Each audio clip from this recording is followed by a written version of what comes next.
Sabe qual é a coisa que torna a sua vida mais difícil? É a gente não ser a gente mesmo. É o tanto que a gente vive uma vida inautêntica.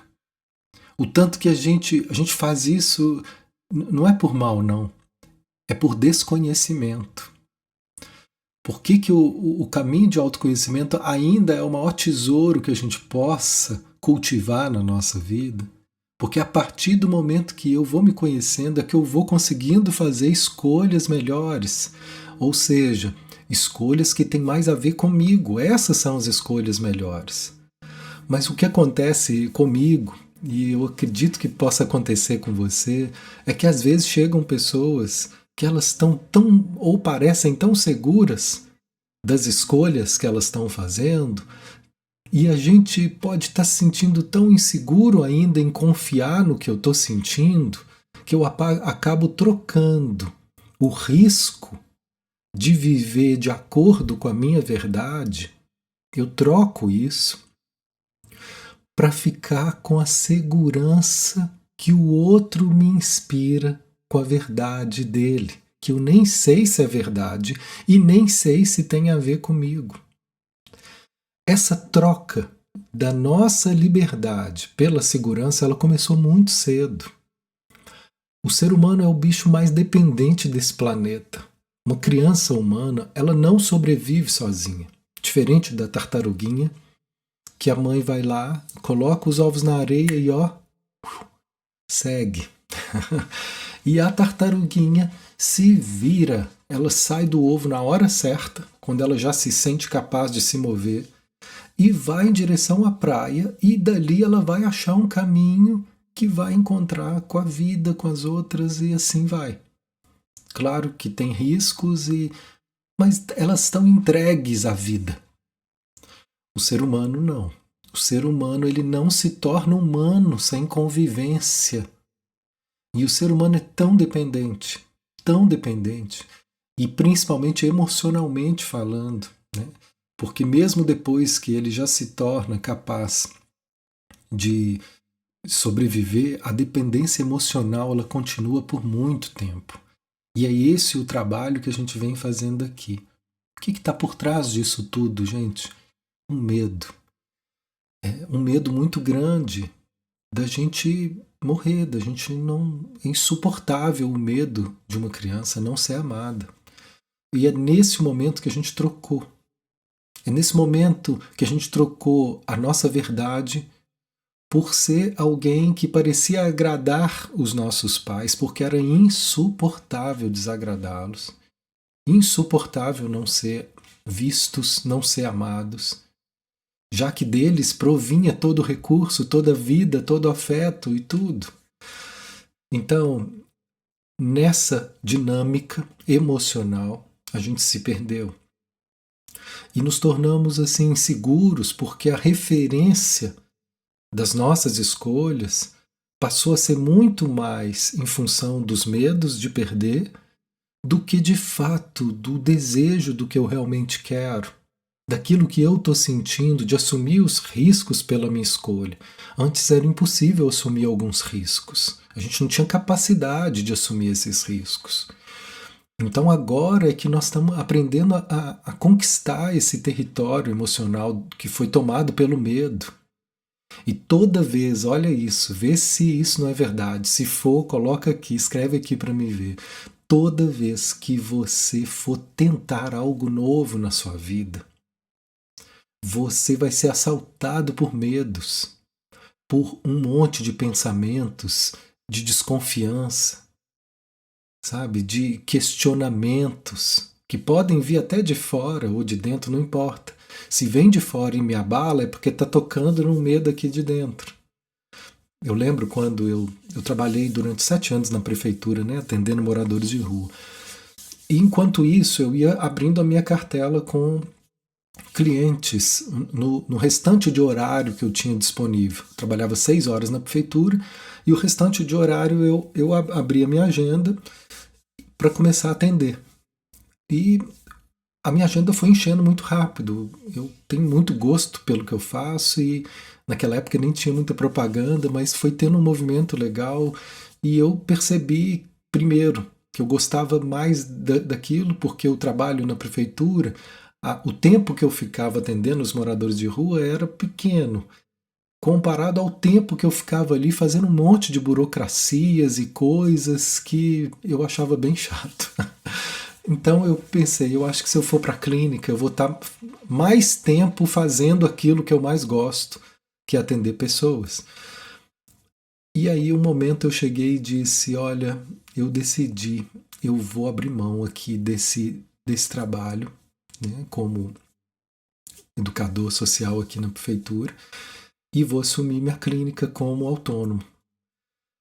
E eu lembro quando eu disse isso, eu disse me despedindo, né, da turma, queria agradecer o nosso tempo de convivência. Aí uma senhora chegou para mim e falou assim: "Você é doido? Você é doido? Você vai largar esse emprego fixo para ir abrir uma agenda de cliente que você nem sabe se vai vir?" Eu olhei para ela e ela era também uma psicóloga e que também tinha a clínica e ali. Para mim ficou tão claro que ela estava trazendo para mim o medo dela, que talvez ela queria dar esse passo, mas ela não conseguiu porque ela tinha muito medo de perder o quê? A segurança. Então ela veio trazer para mim o medo dela, projetando em mim o medo dela. Mas naquele momento eu estava tão seguro, naquele momento eu estava tão inspirado pela minha vontade, pela minha certeza de que aquilo era o certo a fazer, que eu olhei para ela e disse: "Não, eu não estou doido. Eu apenas estou confiando no meu sonho." Ela parou e ficou com o olho assim arregalado um tempo. Depois ela veio até: "Olha, desculpa que eu falei aquilo." "Não, tá tudo bem." Não me atingiu. Porque naquele momento eu não estava com medo. Toda essa decisão ela foi construída aos poucos, inclusive com sonhos que eu fui tendo. Os sonhos me ajudam muito a tomar várias decisões. E naquele momento eu não estava com medo. Mas se eu tivesse medo, aquela pergunta dela iria me abalar. Então, embora nesse momento foi possível dar esse passo, em muitos momentos não são.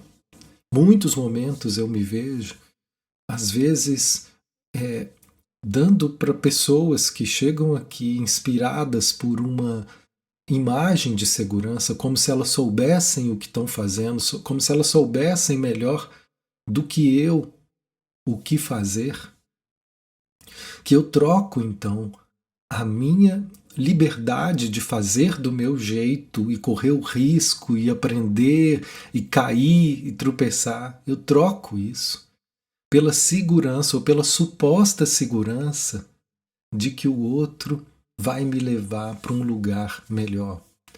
E o que eu tenho visto com muita decepção, com várias frustrações aqui, é que isso não é possível, né? Que o outro, né, muitas vezes não sabe o que está fazendo. A diferença é que ele acredita que sabe.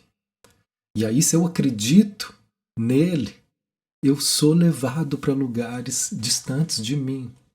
Mas chega uma hora que a casa cai, chega uma hora que os resultados vão mostrar que esse não é meu lugar, que esse não é meu caminho, que essa não é minha tribo, que eu vim para cá acreditando numa fantasia que não é real. E aí a gente vai, então, nessas frustrações, elas também são valiosas. É onde a gente vai caindo na real. É onde a gente vai voltando a checar o que mesmo que eu estou fazendo aqui, para onde mesmo que eu estou indo, o que está me movendo, o que é prioridade para mim, o que eu realmente gosto, o que eu realmente quero. Essas perguntas elas não são fáceis de ser respondidas e elas não são respondidas de uma hora para outra e não são respondidas de uma forma só mental. Sabe? Elas são sentidas, gente.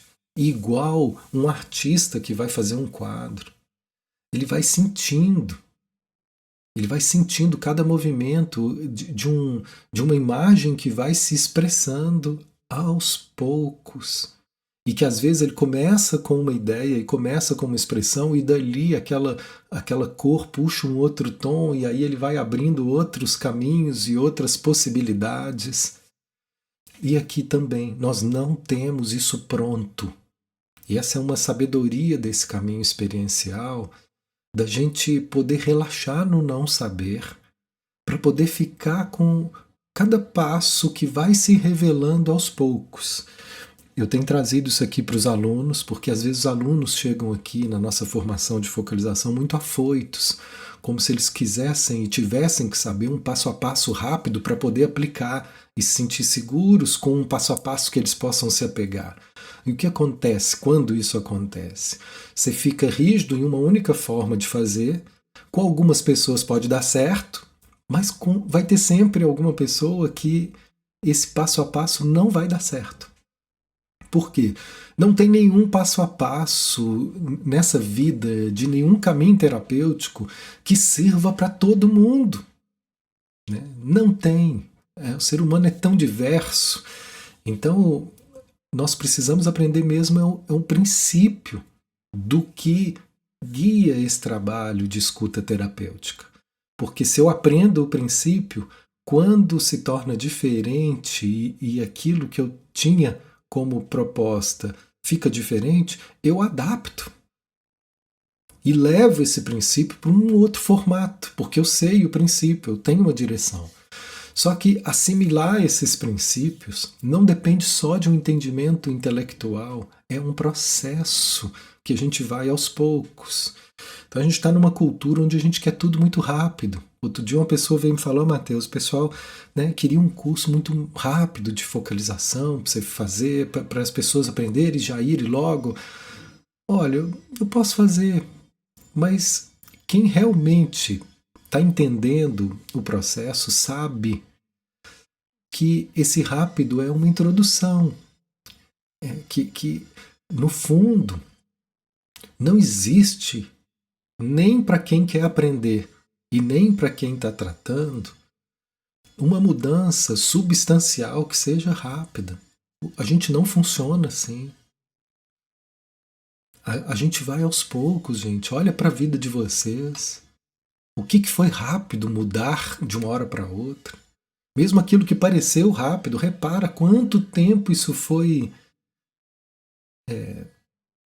Como é que fala quando põe o bolo no forno? Quanto tempo ele ficou ali, ó, sendo aquecido, né? Sendo fomentado, com várias e várias experiências, até que, pum, não, agora deu. Mas deu porque foi uma série de processos que às vezes a gente nem estava tão conscientes.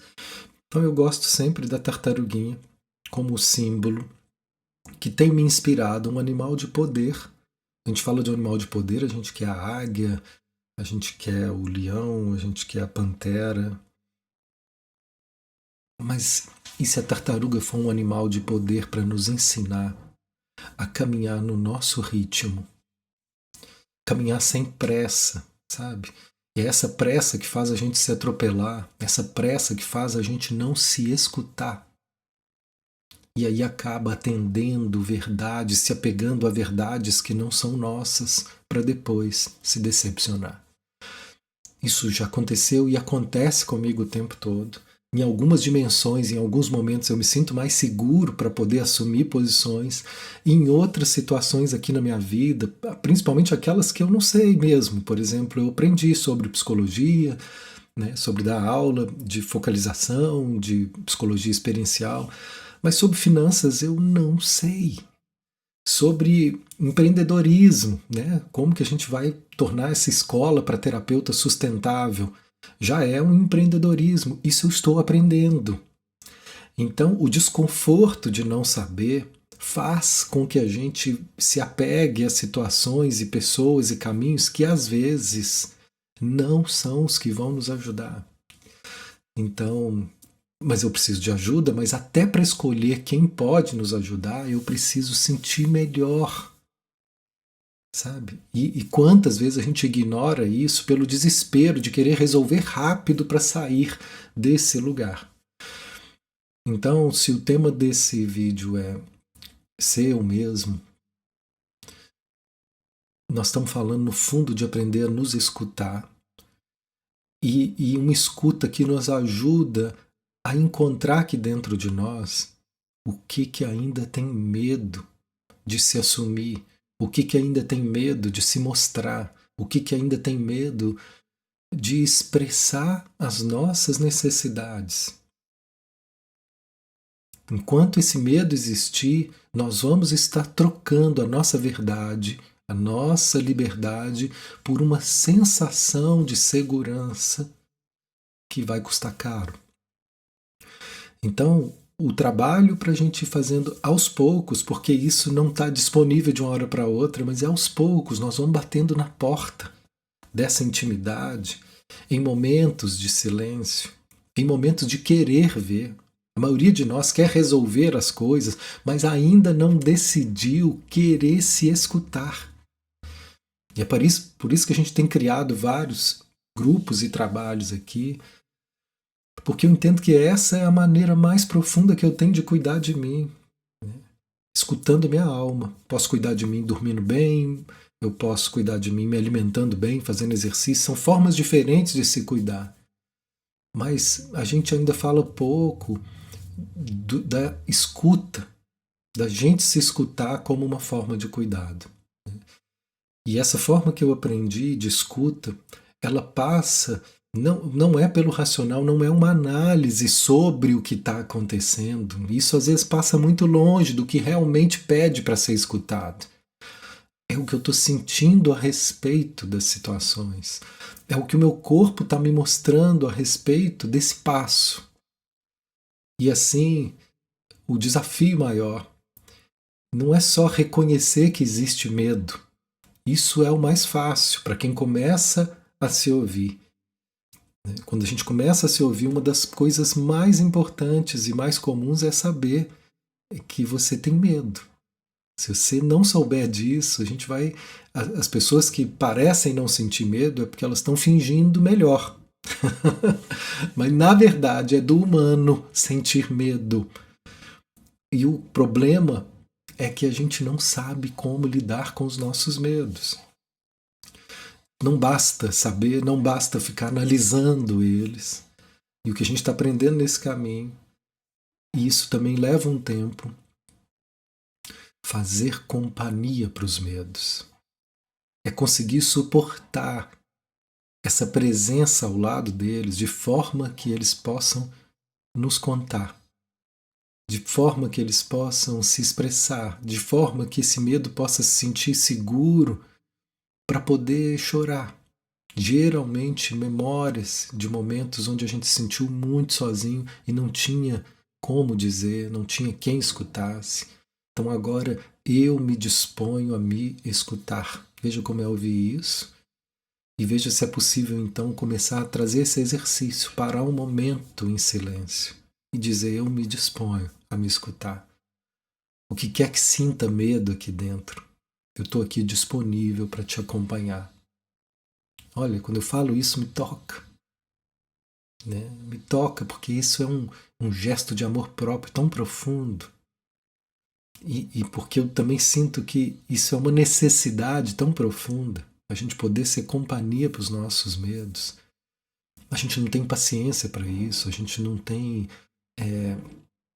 ainda coragem para isso. Só que a gente acaba fazendo coisas que vão custar muito mais caro do que a gente se deixar por um momento viver um pequeno desconforto de sentir a voz do medo, de sentir a expressão do medo. Por que eu digo um pequeno? Porque o próximo passo, depois que eu escuto, é sempre um alívio. Porque tudo que está entalado, fechado, tenso aqui em nós, só está esperando esse espaço de liberdade para poder se abrir, para poder soltar, para poder dizer, para poder nos liberar de todas essas cargas e pesos e tensões que a gente carrega sem nem entender. Veja se é possível dar esse passo e estabelecer um pequeno momento, não precisa ser mais do que alguns minutos no dia, caso você não tenha alguém para te ajudar nessa escuta. Alguns minutos no dia já pode ser suficiente para um passo surgir. E depois me conta aqui como foi.